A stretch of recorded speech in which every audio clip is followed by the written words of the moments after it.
just feel that if I had the Survivor Scholarship, I would not have gone into a lot of the self-destructive situations that I had been involved with after my traumas, so to speak. Hi, Lashae. Hi. I wanted to bring you here today to talk about the sterile process. I know we're going to get into the Survivor Scholarship.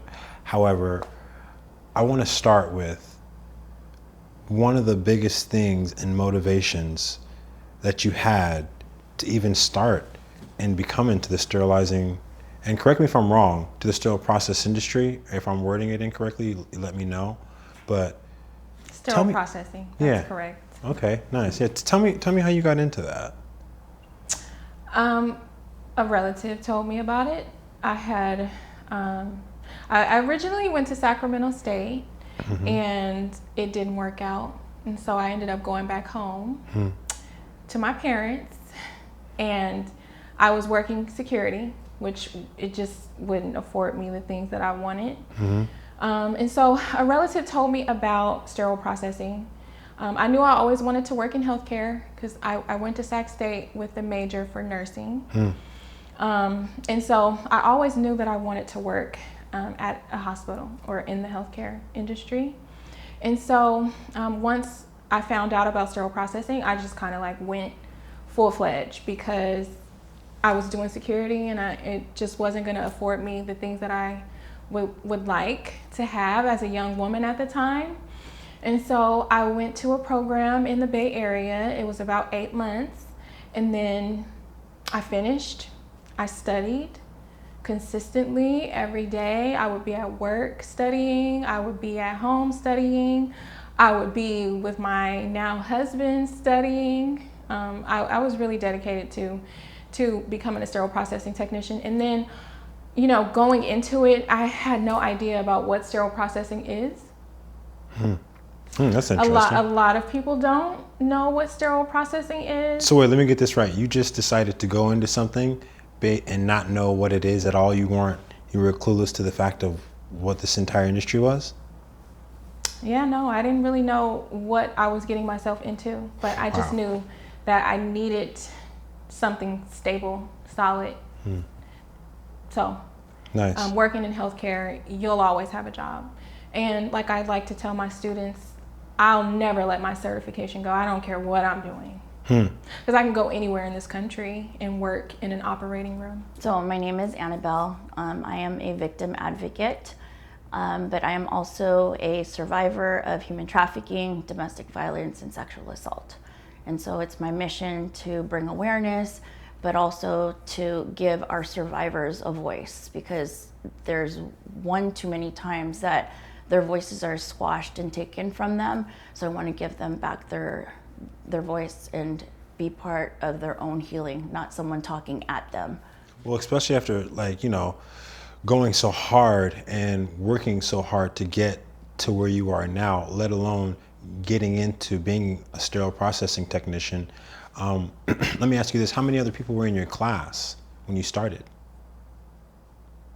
My first class? Yeah. Do you remember? Not in regards of your class of what you're teaching. We'll get into that later. Okay. But when you were actually going through the process of becoming a sterile processing technician and you were studying, how many people were in your class, and what kind of help did you receive? I don't know, maybe like 30 Wow. students, maybe, Okay. give or take, maybe less than that. My teacher, Noi, she was so good. She was so good.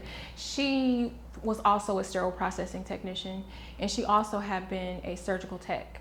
So she worked on both sides. Nice. Because there's two sides to the operating room. There's the surgical team, and then there's sterile processing. We're more so behind the scenes. But anywho, Noi was really good at motivating and giving me an understanding of what I was getting myself into. Because once I got into the class, I knew like what this is and what was going to be expected of me. In the school that I went to, they had a mock sterile processing department. So before I even left, I pretty much knew the job. Did you feel overwhelmed at all coming into this industry? Like going through learning everything or anything of that matter? Was it like a lot to process? as far as studying? I was so determined. I wasn't looking at it that way, because it was either I complete this or continue doing what I'm doing. So it was kind of like, whatever I got to do. And I think it was a lot easier to study because I had flashcards that I had made. And so I was studying those flashcards, you know. So wait, let's go back to that. You created your own flashcards while becoming a sterile processing technician yourself. So, and this is before the sterile process was even ever thought of in regards of your industry, in regards of your company. You created them yourself to study. I made flashcards, yep. Yeah, that's really cool, because right now you have flashcards that you're selling to help other students. That is how all of this started. So originally, I was filming myself at work, kind of just like the day-to-day, not thinking that it would lead to this. And then I was getting like an outpour of questions from people inquiring like, well, how do I do that? I gave them that information, but then it was the next part of, you know, following through with it, going to school, studying for the exam. And so people were needing help with studying. And so I just remembered the way that I studied. So I made flashcards for them too. And then from the flashcards, it turned into a study group, because people were studying the flashcards, but they weren't fully grasping everything, you know, because you can look at the terms and definitions and it's just retaining the information. That's it. Repetition. But do you really, repetition, do you really understand what you're learning? So then it led to a study group, and then from the study group led to the course. Because I started just developing all these different ways that I was teaching them. I had PowerPoint lectures that I created. I created like Jeopardy games along with the flashcards. And then I ended up making a resume for my students, because that was the other challenge they were having, because this industry, they require, like, you just need a high school diploma and the certification. But the hospitals want you to have experience plus the certification plus your high school diploma. And so a lot of my students didn't have like the proper resume, the proper skills basically, because a lot of them decided to self-study.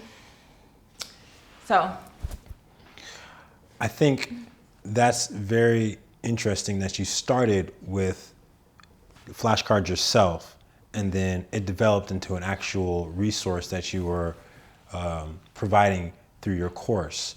Let me ask you this. Going through your course, now, what are your teaching methods that you see that are helping these students? Because I noticed that you said study groups, and the study groups seem like that's interactive, that's a group setting. A lot of people learn well that way. However, what is it that you're also teaching, and what are you paying attention to that, because it seems like what you were finding each and every aspect that the students needed help in regards of the resume, in regards of these study groups. What other aspects and your teaching formats that you're delivering to these students that you feel is helping them in regards of how they're learning and how they're taking in this information? Because that's a lot to learn. Someone doesn't know anything of this industry, and then you're able to just teach them all of this stuff, and then they go on to have careers. That's super powerful. What methods are you using to impute knowledge into these students' brains? Well, for starters, I've been a sterile processing technician for the last 10 years now. So I'm able to give them my experience, my firsthand experience. So I'm not just talking about the textbook. Like, I can relate it and give them experiences so that they understand, like, when you do start working, like, this is what you can expect. With my lectures, I try to include pictures because it's all online. So I'm not able to give them hands-on experience per se. I'm able to help them get their hands-on experience. But when they're in the course, I try to paint the picture so that they understand what they're learning. Because for me, if I can visually see what it is that I'm supposed to be learning, then it makes it a lot easier. And so I've learned that the students, they appreciate that. And then also, I'm strict, but I also have empathy. So When you say you're strict, what do you mean by that in regards of, do you push your students? I have expectations for them. So especially the ones who decide that they want me to like walk them through this process. Like I'm gonna need you to also be doing X, Y, and Z. I'm gonna do my part. I'm helping you. I'm teaching you. I'm giving you the resources that you need. But now you have to use them, and you got to show up. And when you show up, I need you to have read your chapters, done the practice quizzes, completed your homework. It seems like you genuinely care at that point, because if you've already got a payment from someone and they've already paid you for a full course, who cares if they pass or not? But that's not your intention. Your intention is to genuinely push them through the right direction so they can succeed. I genuinely want to help these students because I was in a place where I didn't know which direction I was going to go. I dropped out of college, didn't complete it, went back home, moved in with my parents. You know, as a young woman, 21 years old, I just knew that there was more that I wanted. And so healthcare provides that opportunity. Like, there's so many different things that you can do in healthcare besides nursing. Like, that's one of the main things that are talked about. I'm Nicole Romeo. I'm a writer, an artist, a spoken word artist, and a poet. I also work with survivors and people who have come out of situations that have caused them trauma and pain. In regards of the Survivor Scholarship, I'd like to kind of hear your perspective on how you feel that would essentially help change the mindsets, help shift the narrative of their end goals now. Because going through something so tragic, they could essentially feel like there's no hope, there's nothing left, there's nothing else left for them to do. How do you feel that this could make a difference? What I've seen play out with many of the people I've worked with is that the abuse isn't just physical. That's bad enough. But it's often financial, it's often mental, it's also often social, to where a survivor is going through something and he or she cannot find a way to make money independent of the individual who is oppressing them or abusing them. And so when I heard about the Survivors Scholarship, I thought to myself, this is excellent. It's short enough for the person to go through the school and get a profession and use what's in their hands. So they can then take what has traumatized them and turn it into something that is going to cause them to be able to make their own way in this world. So it's very important to me when I heard about it. What is it about the Survivor Scholarship that what did you even come up with this idea to give back in this format? The Sterile Process is a nonprofit. Okay. So I always knew that I was going to be giving back in a way. Mm-hmm.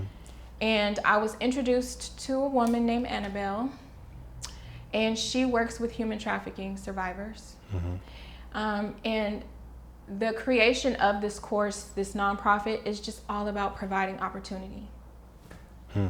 So a human trafficking survivor could greatly benefit from the opportunity to gain a career that they can use wherever they go. You don't have to stay in California. You could go in the certification that I'm helping my students get is nationally and internationally accepted.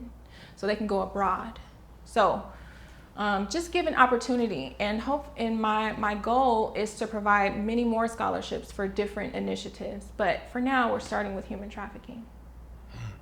I also see that scholarship is involved not only human trafficking, but domestic violence and sexual assault. Correct. Mm-hmm. That's really powerful, because you're genuinely giving people another alternative and not letting them go down or thinking that there's no other road to go down after experiencing something like that. Absolutely. 100%. In regards of the instructor, Lashae, and I know that you and her have interacted, how do you see her as an asset? I mean, she is the instructor, but her importance, and not only from what she's doing, but her passion behind it. Can you elaborate on that in regards of how you feel about Lashae? Absolutely. So I feel like she's cultivating a person. Not only is she teaching them skills that they're going to be able to use out in, in the medical field, whether it's surgical techs, the dental offices, basically the medical field. She is cultivating someone that is going to feel good about themselves, but be also passionate about helping other people. In a way, she's growing a person in their heart. And I think that is something amazing and beautiful. And I've seen it with just our own survivor now that's currently in her course. It makes her feel good. It makes her feel like she is going to do something great with her life versus the sex work. Now, I've heard you say this a couple of times now, the mindset of these survivors. Can you give me a little bit more information about that? Because I want to know what would one target in that, because if they're having insecurities or whatever it may be, it's good for us to know that if we don't, being that you're a survivor, could you elaborate on what that they might go through? So as someone that was a victim at one point, right, my vulnerability was blatant. You knew that I was hurt. I was emotionally and mentally. I was not all there. I was engaging in self-destructive activities, whether that was drugs, alcohol, getting into relationships that weren't good for me, like domestic violence. I just was a target for predators because they could see my vulnerability. And so the mindset of a victim is very different from a survivor. A victim will still have that victim mentality, blaming everybody, but also blaming themselves at the same time, feeling sorry. They're gonna go through all these different phases of feeling like they deserved it, or that, their self-worth isn't, they're not priceless. They have a price attached to their body. They're not good enough for anybody. So then they continue on that cycle of being, again, vulnerable to predators, and they stalk them, and they can see that right away. They're a target for predators. But once you start to heal and start to feel like you are worth something, it's little by little, right? But you start to get stronger, and then you start to no longer be a victim, but a victor. And you turn your mess into a message. Are you familiar with any family members or friends that have gone through any tragedies such as? I am far too familiar. In 2005, I lost my best friend of 20 years at the hands of her husband in a public place. And what was said on the evening news was, I was minding my own business. It was everyday violence, so I just turned away. And I thought to myself, didn't you hear her screaming for help? Didn't you know that you too can take a minute to just turn around and say, hey, stop that?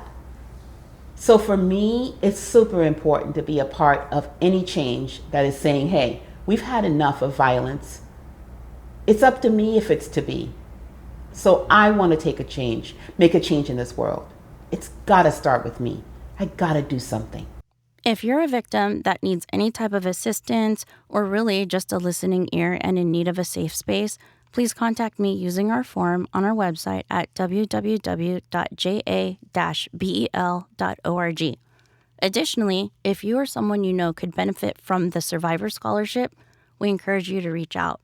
Visit our website at www.thesterileprocess.org/scholarship to learn more about the application process and eligibility requirements. You can also contact us directly at info@thesterileprocess.com. That's amazing, because I think that helping survivors is one thing, but just in general to help people is amazing to do. But finding someone who genuinely doesn't think that there's another alternative, or that they're going to go back to an environment or a situation that's not healthy for them, it's for us to prevent that is super important. I do want to know, is there anything in particular that you feel would be a statute of limitation as far as going through the Survivor Scholarship and what we want to have them uphold, so maybe they don't have any no drugs, no alcohol, Yeah, like for stipulations? sure. Would you elaborate on that and what you think it should be? Yeah, absolutely. So first of all, the victim or the survivor should want that for themselves first and foremost. That is the most important. You know, yes, they want the help, but do they want to go through the whole process? They have to be serious. They have to be sober. They have to make sure that they are in it for the long haul, and they are going to be well aware that there's going to be highs and lows. But during those lows, they have to stick through with it, but they also have to be open and honest at where they're at. So basically, that's what I feel is the most important, that it has to come from within.